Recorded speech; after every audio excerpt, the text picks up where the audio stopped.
ako ang country representative unya murag moingon nga ako nay gamhanan wala na siya ha anong kuan ang IPMR no ang IPMR mao pod na siya ang tulugoon sa tribo dito sa Hawanan sa Kongreso o sa kaning kuan sa kaning Legislative Council ay Indigenous Peoples Mandatory Representative muna siya kuan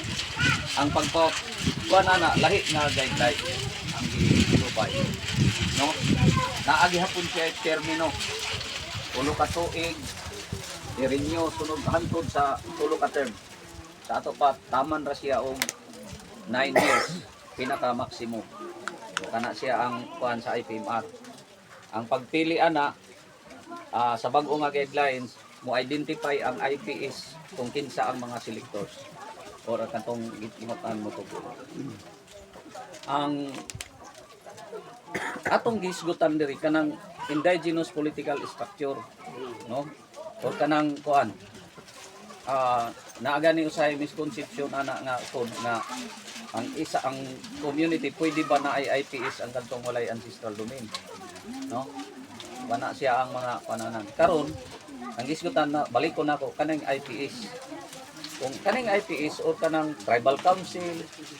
limbubungan o konseho sa tribo mo na siya ay atong giingon nga nagabase sa tradisyonal nga pagpili kani siya mo atong hisgutanan diri karon no aliko nako mukuan ta sa kaning term no na naay gisugyot si dato nga sige mag-uban ta no balit ato ano nato tong mga bangi nga nahitabo ang kuan lang nga mura bag ang term ana is kadtong kuan nga municipal ba dato 15 kaya tatuan nga mabalik siya isip kuan limbubungan sa kinatibukan nga kuan naigisgutan niya nga ningon si dato Jeffrey nga dili man lang siya no walo man ka community so siguro atong pangutan-on ang kaning walo ka mga representative sa uban nga komunidad kung unsa ilang una-una no na ang pinakakuan punto ni dato naaman tong walo so ang iyang kuan nga ibalik siya nang direkta para sa ano ibalik siya limbubungan sa tatong kuan kinatibukan sa overall nga kaning kuan